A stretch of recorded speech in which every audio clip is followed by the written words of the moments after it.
May adlaw katawhan sa Dios sa Archdiocese sa Osamis. Sa ngalan sa atong talahoron nga Arsobispo, Archbishop Martin Sarmiento Humuad, uban sa mga kahugpungan sa mga kaparian sa tibok lokal nga simbahan sa Osamis. Kini na usab ang inyong amigog higala, Father MJ Samonte.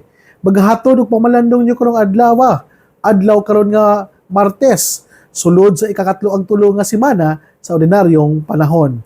Nobyembre 19, 2024. Ang ebanghelyo na itong pamalandungan karon atong pagkakutloon sa ebanghelyo sumala ni San Lucas.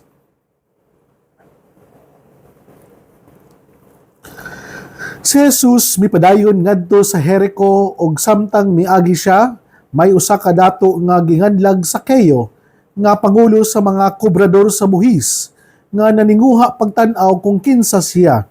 Apan mubo si Sakeo ug wala siya makakita kang Hesus. Tungod sa panon sa mga tao, busa midagan siya og sa panon og misaka sa kahoyng sikomoro aron makakita siya kang Hesus nga moagi ni adtong dalana. Sa pag-abot na ni Hesus ni adtong dapita, mihangad siya sa kahoy ug miingon kang Sakeo, "Kanaog dayon Sakeo, kay adto ako moabot sa imong balay aron karong adlaw." Mikanaog si Sakeo, pagdali og sa dakong kahinangop midawat kang Hesus. Ang tanan nga nakakita niini nagbagulbol. Kining tawhana na misita sa balay sa usa ka makasasala. Ug mitindog si Sakeo ug miingon sa Ginoo, "Sir, paminaw. Ihatag ko ang katunga sa akong katigayunan ngadto sa mga kabus. At kung ako nakalimbong kang bisan kinsa, ulian ko siya upat ka pilo."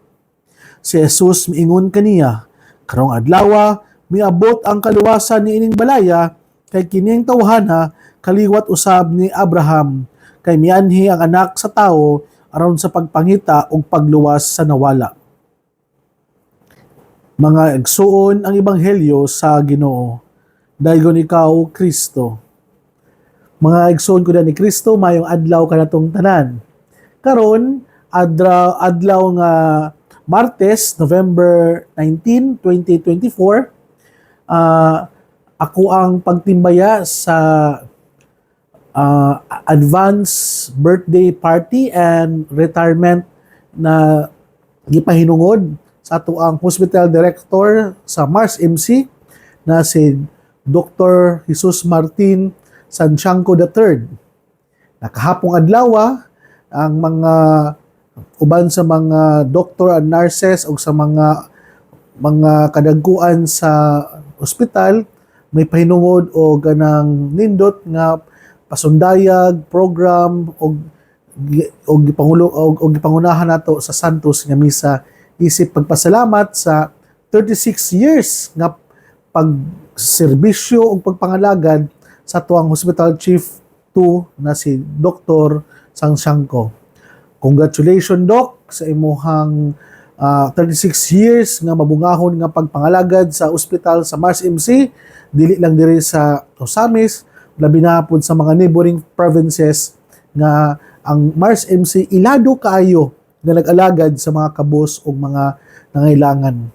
Nga buuli sila sa ilahang mga balay nga wala sila nabaryan titungod kay naninguha man ang atoang gobyerno nga if possible, everything is libre nga matagamtam ang serbisyo labi na sa Department of Health.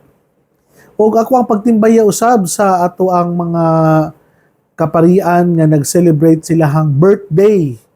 Ano?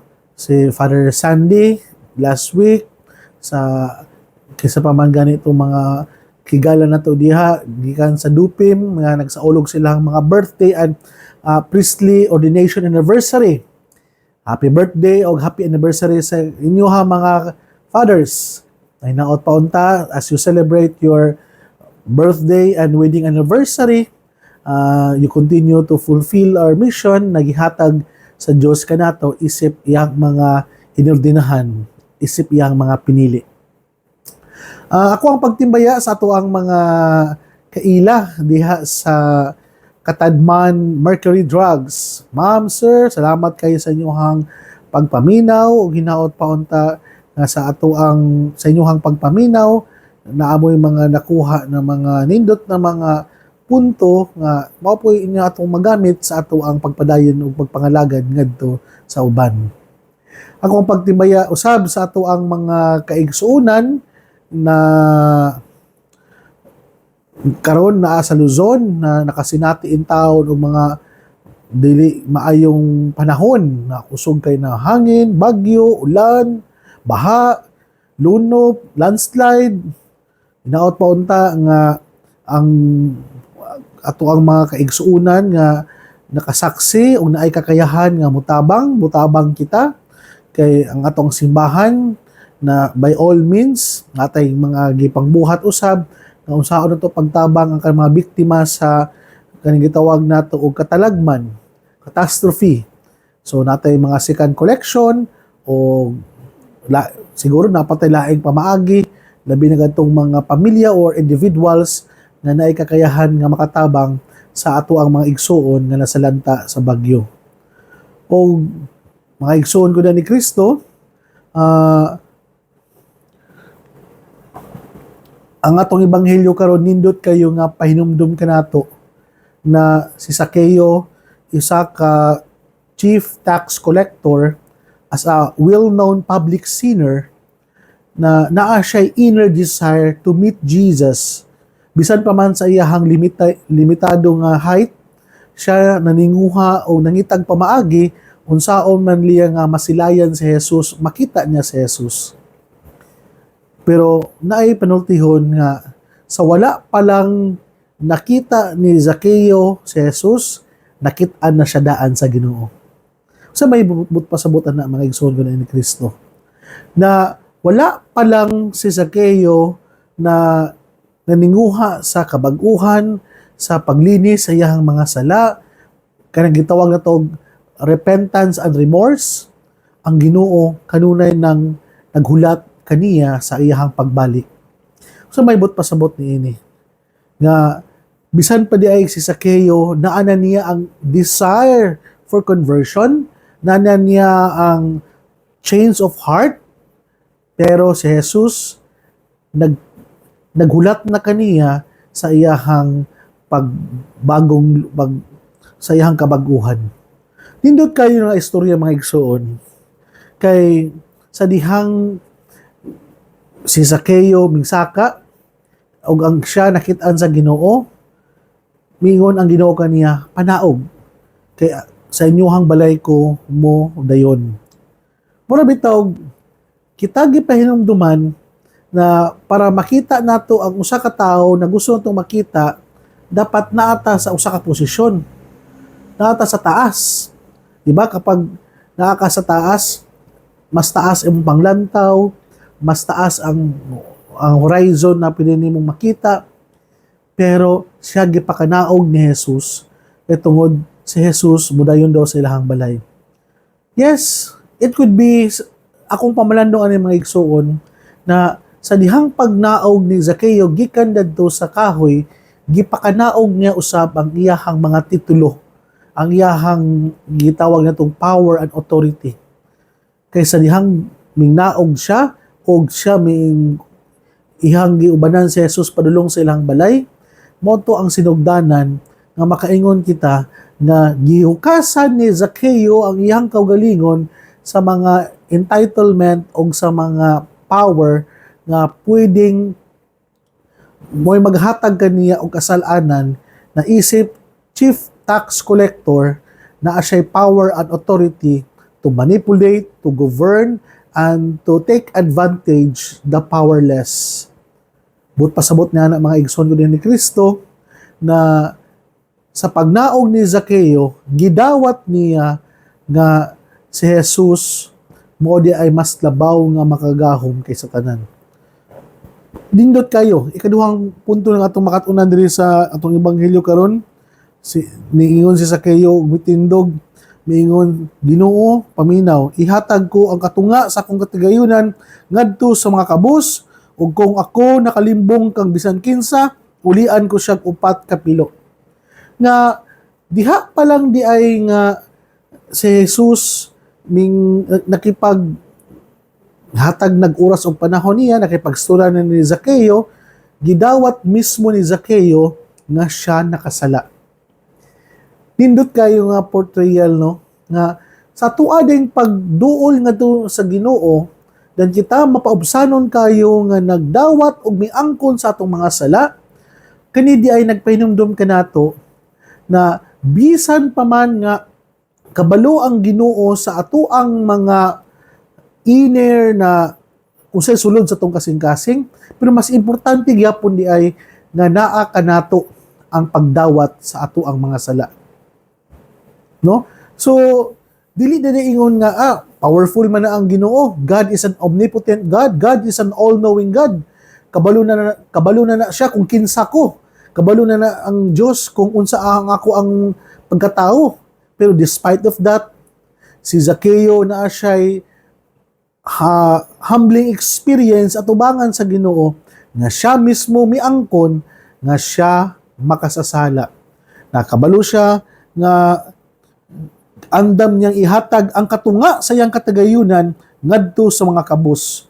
Kay kabalo siya ang iyahang katigayunan sobra-sobra niya na na-accumulate, sobra-sobra niya nga naangkon tungod sa iyang pagpanikas ug tungod sa iyahang pag-take advantage sa mga powerless, labi na sa mga kabus. Kung nindot kayo mga igsuon nga ningon siya kung nakalimbong ko ako, bisan ulian ko siya upat ka pilo. Matod pa sa mga Hudiyo, kung ikaw nakasala, baryan lang nimo siya o kanang unsa ang imong commensurate sa imong sala nga nabuhat. Pero naati gitawag nato 1/5 na pagbalik sa maong imong nabuhat.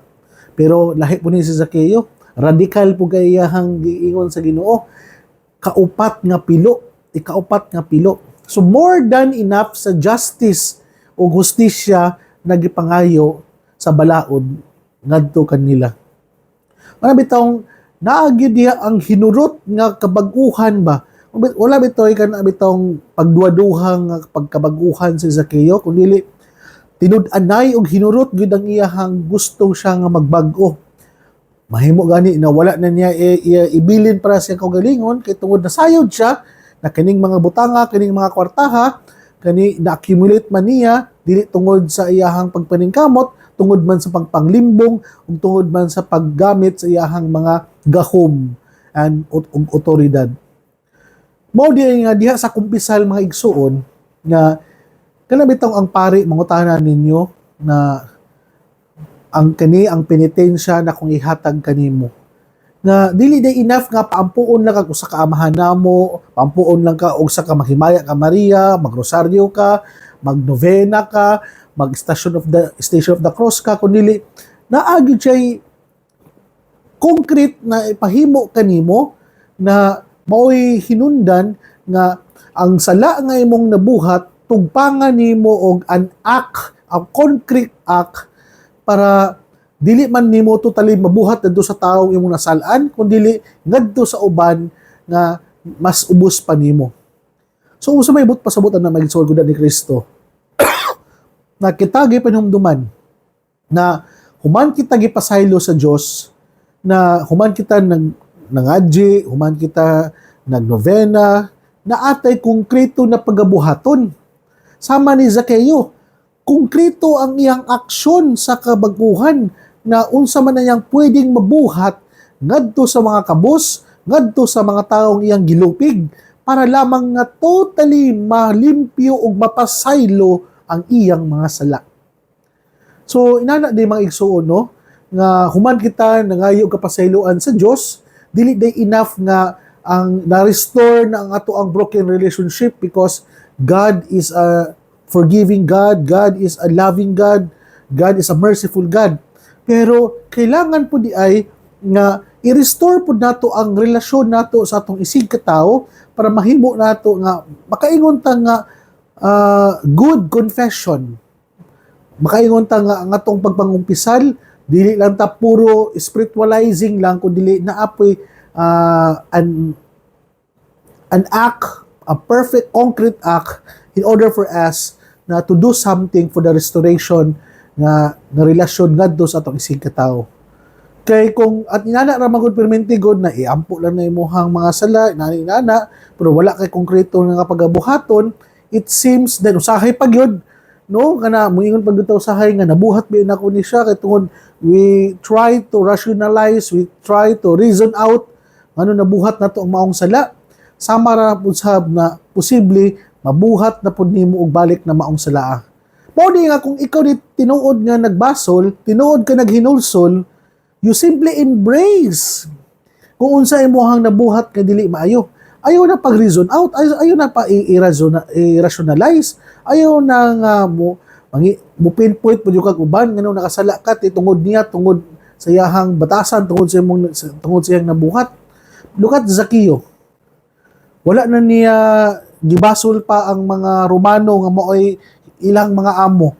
Pwede ba niya isulti sa Ginoo nga ang kanyang pagpangulikta og sobra-sobra sa buwis kay sugo ra mo mi sa mga Roman sa mga gitawag nato og kanang mga Romano nga gitawag nato og kanang maoy naglutos sa mga Hudiyo that time.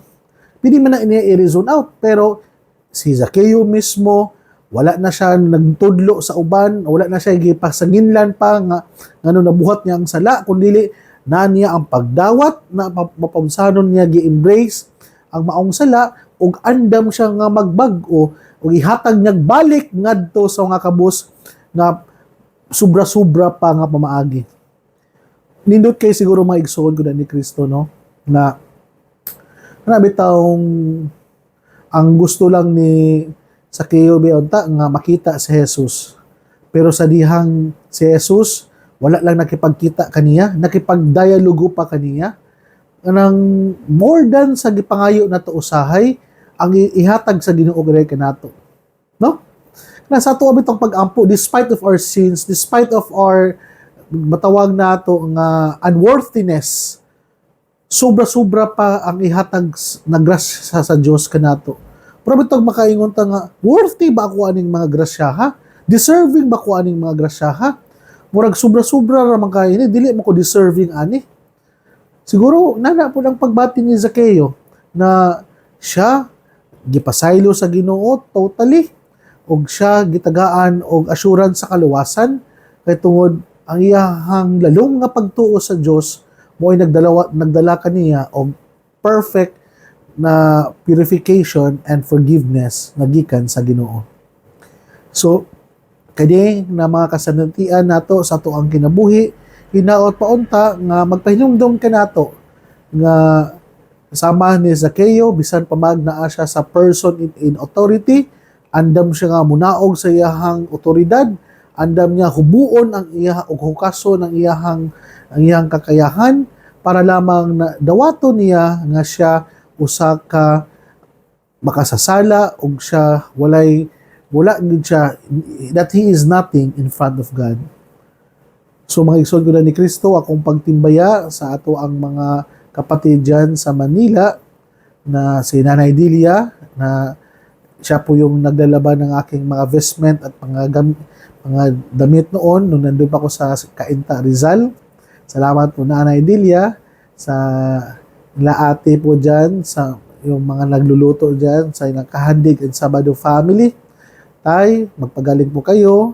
Nay, hopefully po, okay na po yung karamdaman ninyo. You're fine na po. Tita Barira and family na this coming December, uuwi na po kayo. Welcome back. Sa ating mga kaibigan po dyan sa San Mateo Rizal, Ate Laila, Ate Romeo, Kuya Romeo, sa mga apo ni Ate Lai, yung sa lahat po ng mga apo, hindi ko na kayo isa-isahin, marami po kayo. Brian, magpakabait ka na dyan, ha? So, sa lahat po ng mga kaibigan ko dyan ngayon, sa San Mateo, Ma'am Sara, Ate Bless, at sa lahat po na hindi ko nabanggit, try to shout out po at mag-comment po kayo para po mabanggit ko po kayo next time sa ating mga reflection dito sa DXDD. Salamat po sa inyong mga tulong, salamat po sa inyong suporta na kahit papano sa ating simpleng mga insight and reflection po sa inyong mga simple comments and views. Ito po ay nagbibigay ng inspirasyon sa amin na gawin namin ang aming mga weekly tasks na magbigay po ng reflection, hindi lang para sa iilan, kundi para po sa mga gustong makinig sa mabuting balita. Mga kapatid, dinin na lang kukutob, ayaw ka mong kalimot na ang Diyos, ang pulong sa Diyos, ang gayon nga pamation, pamalandungan o paningkamutan nga mapuy-an. Bulahan ang tao nga naningkamot magpuyo sa pulong ni Jesus. Sama siya sa kahoy nga gitanom daplin sa sapa, kansang ang dahon dili gayon malaya. Ang timpo sa tingbunga, muhatag siyag maayong mga bunga. Hinaot pa unta, na kining tanan na atong nadungog o gipamalandungan, makatabang kanato sa pagkinabuhi nga balaan na magdala kanato sa atong gitinguha og padulngan ang gingharian sa langit nagipangandoy sa matag binunyagan. Igsoon, ugma na usab, uban sa pangama sa tong mahal na Birhen, na si Santa Maria, na atong gitawag nga misamisnon, o ang Birhen sa kuta. Ang Diyos magapanalangin, unta kaninyo, sa ngalan samahan, sa anak o sa Espiritu Santo. Amen.